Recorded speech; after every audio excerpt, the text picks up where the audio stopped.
Ciao, benvenuti su un nuovo video di pillole elettroniche per principianti. Ho trovato questo kit di montaggio sempre su AliExpress e ho deciso di acquistarlo per vedere come si monta, se ci sono dei componenti fake, e ne approfitto per analizzare anche il circuito. Lo vendono come radar di distanza per parcheggio a 3 LED che si accendono e spengono a varie distanze.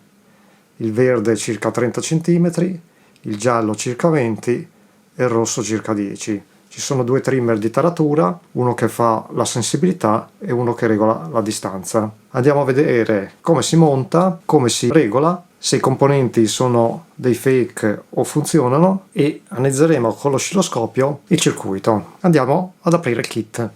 Il kit arriva dentro questo sacchetto, costa meno di 2 euro. Abbiamo uno schema, ho già scritto degli appunti. Quando troviamo delle istruzioni in una lingua che non conosciamo, possiamo fare uso dell'app Google Translator, che inquadrandola ci traduce tutto in italiano.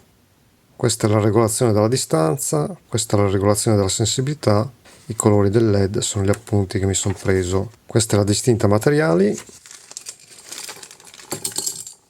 il circuito stampato, abbiamo già tutti i riferimenti dei componenti disegnati, la polarità dei condensatori elettrolitici, la polarità di tutti i LED, il retro. Ho notato una cosa strana che hanno fatto: VCC e GND sono queste le alimentazioni, il VCC hanno fatto una pista grossa collegata proprio con uno spigolo, non è fatto molto bene. Hanno fatto il più con una pista grossa e il meno con una pista sottile. Le piste andavano fatte della stessa larghezza, più e meno. Una cosa che non hanno messo è un diodo di protezione contro l'inversione di polarità, perché qui se invertiamo la polarità rischiamo di bruciare i due integrati. È una modifica che vediamo successivamente. Bisognerebbe mettere un diodo qui sul più o sul meno, dove è più comodo sul circuito stampato, per evitare che si guasti se inavvertitamente lo alimentiamo con polarità invertita. Come alimentazione qui mi scrivono 9 volt, ma questi circuiti integrati possono lavorare anche a tensione molto più alta. Il 555 può lavorare fino a circa 18 volt e l'LM324 fino a una trentina di volt. Poi dipende dai modelli e dalle marche, quindi bisogna sempre verificare i datasheet dei vari componenti. I due integrati, sperando che stavolta funzionino. Anche qui c'è un simbolino simil Texas, ma non è Texas. Qui c'è un simbolino che non ho mai visto.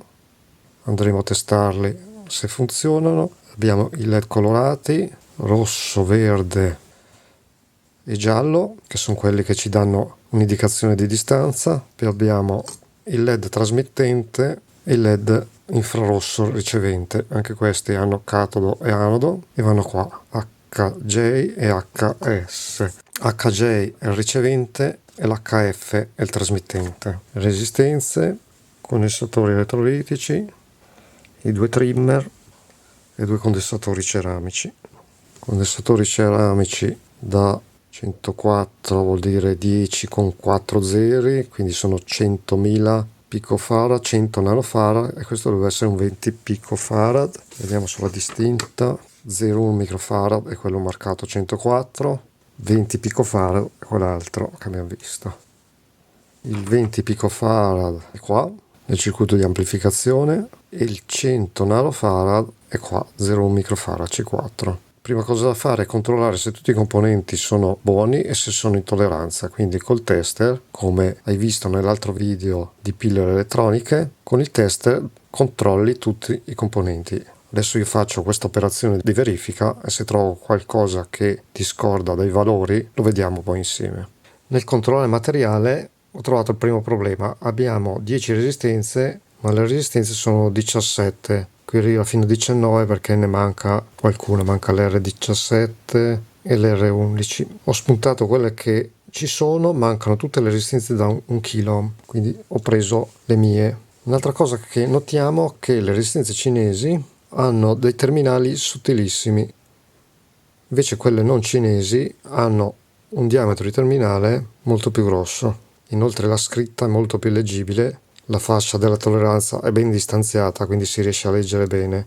Su quelle cinesi a volte non si riesce a capire se bisogna leggerlo da destra verso sinistra o sinistra verso destra. Infatti qui sembrerebbe che la fascia rossa è la percentuale, invece la fascia rossa è la prima, questa è una resistenza a 200 ohm, quindi anche le fasce non sono marcate nel modo migliore. Altro problema che ho trovato è che c'è un condensatore marcato 104 da 100 nanofarad che è la metà. L'ho misurato con l'LCR per sicurezza, perché prima l'ho provato col tester, mi dava anomalia. Se io vado a misurarlo ho 47 nanofarad.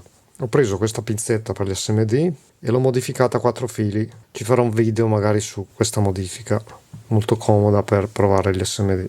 Tutti i componenti passivi quindi sono buoni. Adesso bisogna provare questi due integrati qua. Per provare questi due integrati faccio uso di questo prova componenti, di cui ci ho fatto anche un video. L'integrato dobbiamo metterlo tutto in alto, poi schiacciando Enter dovrebbe fare il search in automatico LM324. Questo me lo dà corretto. Mettiamo il 555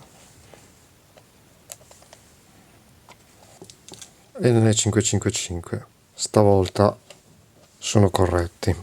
Come ho già fatto vedere nel video precedente di pillole elettroniche per i principianti, dobbiamo procedere alla preparazione, alla piega dei componenti, quindi alla preformatura di tutti i componenti. Per le resistenze non occorre, ho visto l'attrezzo, perché hanno usato un passo talmente stretto che basta piegarle così contro il componente e sono già giuste. Hanno tutte questo passo, quindi questa larghezza, mentre invece per i die di un N4148 riusciamo a usare l'attrezzino così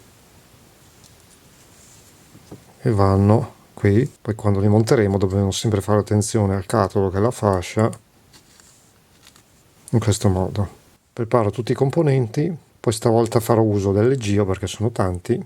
Ricordiamoci sempre dell'importanza degli zoccoli per i circuiti integrati, in maniera che possiamo poi toglierli e rimetterli nel caso si guastassero o per fare delle verifiche. Sono da preferire questi zoccoli rispetto a questi, che sono migliori. Se non abbiamo lo zoccolo possiamo usare queste strisce qui e le possiamo tagliare in misura con tanti pin. Per montarla farò uso di questo comodo leggio dove posso rotarla. Adesso inizio a piazzare i componenti più bassi, visto che sono anche parecchie tutte le resistenze. Poi metterò una spugnetta per tenerle, un circuito stampato vecchio per fare il sandwich, poi con delle pinzette farò quel lavoro qui, roterò il tutto e salderò tutte le resistenze. Inizio a piazzare tutte le resistenze.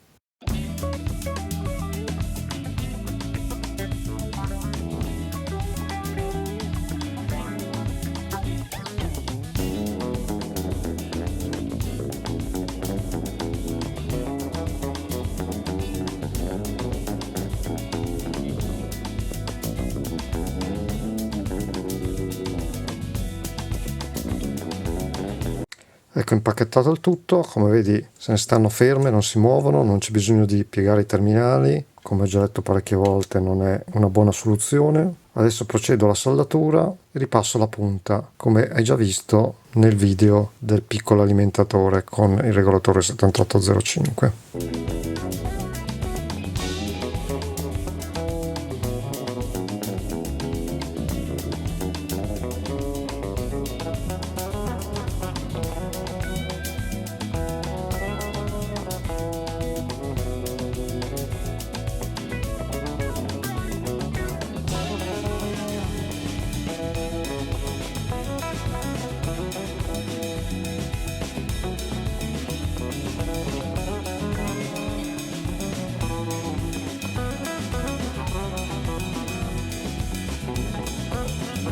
In queste due posizioni dobbiamo mettere un pezzettino di filo. Possiamo usare il terminale tagliato delle resistenze, quei terminali qui, li pieghiamo in misura e li inseriamo dove indicato.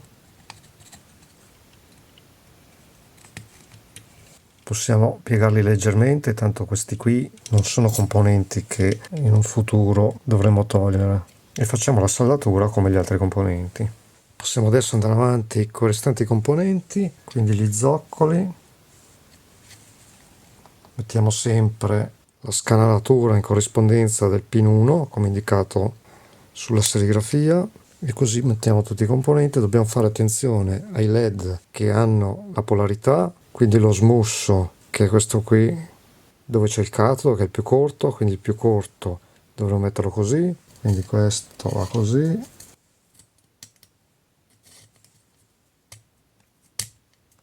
Il verde è al contrario, attenzione, il verde ha il catodo sopra.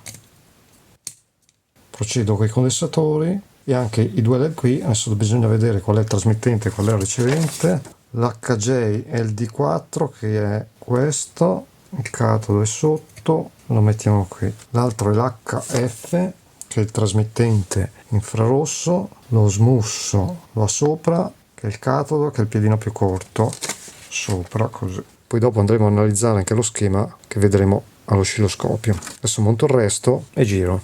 Ecco, terminato il montaggio, l'ho girata perché ho montato il LED infrarosso così sul lato che secondo me sono più comodi. Per la modifica che dicevo all'inizio sul diodo di protezione contro l'inversione della polarità sull'alimentazione, bisogna mettere qui in serie sul più o sul meno, visto che è comodo metterlo sul meno, perché sul più ci sono due piste, una che parte sopra e una sotto, invece sul meno ce n'è solo una. Io taglierei la pista in quel punto qui o qua a metà e ci metterei il diodo così, con il catodo rivolto verso il meno. Per tagliarla possiamo fare uso o del bisturi, quindi fare due incisioni e togliere un pezzo di pista, oppure meglio ancora usare una fresettina, Dremel o simili, per asportare il materiale in questo modo qui.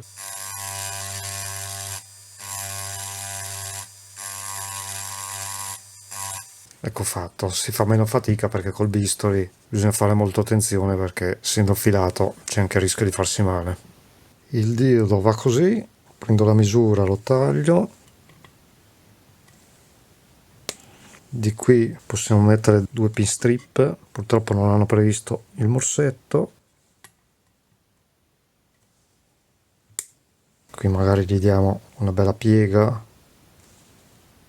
Cerco due pin strip perché non li hanno messi dentro. Eccoli qui, volendo si possono anche saldare i fili sotto, dipende uno come deve andare a collegare l'alimentazione. Oppure ci sono i connettorini piccolini passo 254, tipo questi qui, che potevano andare bene, che hanno il passo giusto con il suo maschio. Quindi mettendo questi non c'è il rischio di invertire la polarità. Il diodo lo mettiamo qui così.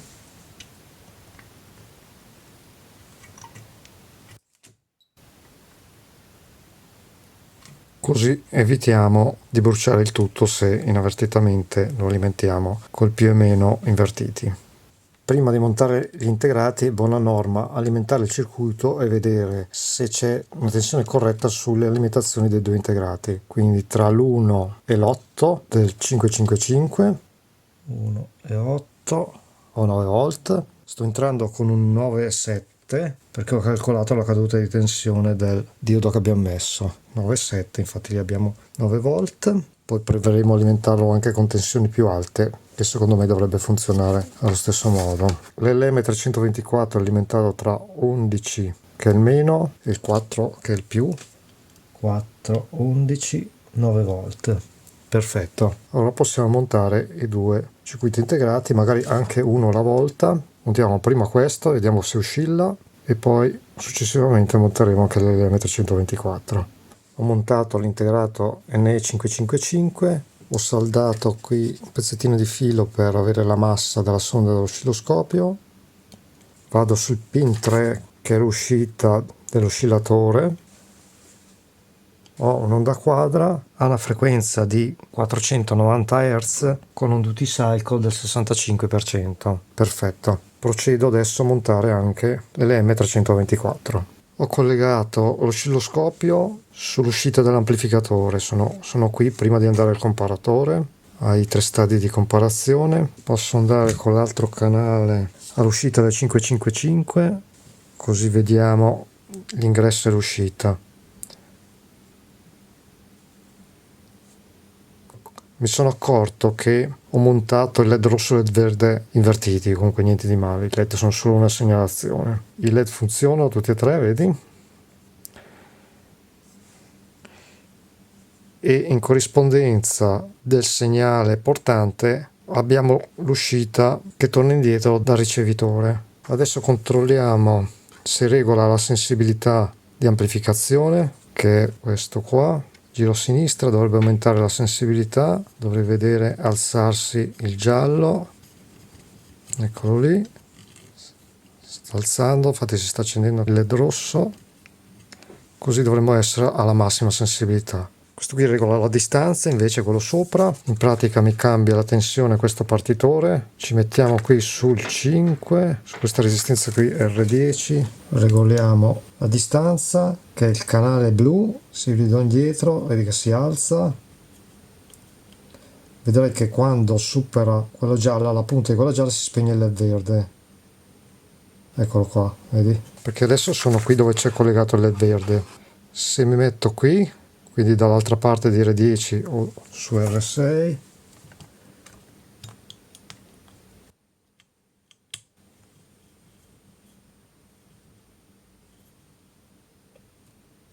quando supera la tensione impostata si accende il LED giallo.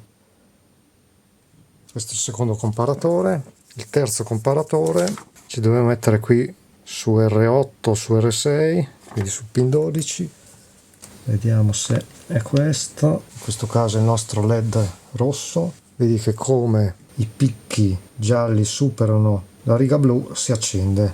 Quindi se io mi metto così e abbasso la tensione di soglia si accende il LED rosso.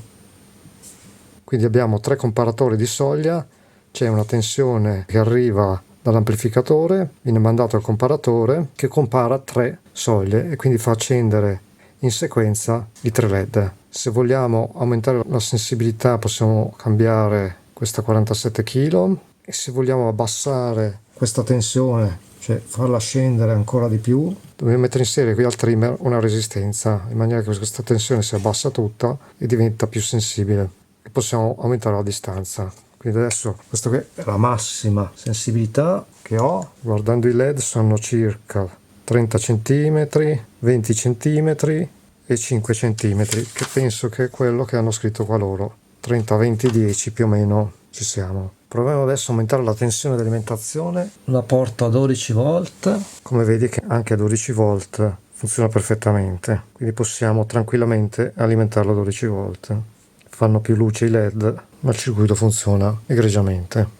Eccoci al termine del video. Abbiamo visto che i componenti stavolta non erano dei fake, funzionano, sono dei cloni cinesi ma funzionanti. Mancavano 6 resistenze da 1 kg, probabilmente è stata una dimenticanza. Ho cambiato questo piccolo condensatore da 100 nanofarad, ma probabilmente il circuito sarebbe funzionato lo stesso, al limite avrebbe oscillato a una frequenza diversa, il 555, ma il risultato sarebbe stato lo stesso. Abbiamo visto la modifica del diodo qua sotto contro l'inversione della polarità accidentale sull'alimentazione. Consiglio sempre su tutti i circuiti di mettere un diodo di protezione perché è facilissimo per distrazione alimentarli al contrario e dopo gli integrati si danneggiano irreparabilmente. Spero che il video ti sia stato utile, che ti piacciono queste pillole elettroniche per principianti, scrivimelo qui sotto nei commenti, che magari faccio altri video di montaggio di questi semplici kit da un costo molto banale, con 2 euro si ha tutto. Quindi possiamo fare una pratica di montaggio e anche degli esperimenti e per chi vuole utilizzarlo veramente per fare un misuratore di distanza per l'auto del box. Si mette dentro in una scatola, si fanno 2 forellini per far uscire il LED infrarosso, si tirano fuori anche i 3 LED in maniera che siano visibili, lo si alimenta a 12 volt o a 9 volt con un piccolo alimentatore e ci indica quando siamo molto vicini all'ostacolo senza andarci contro. Quando si accende il rosso vuol dire che ci dobbiamo fermare. Per questo pillole elettroniche per principianti è tutto, spero che il video ti sia stato utile, ci vediamo e sentiamo al prossimo video, ciao!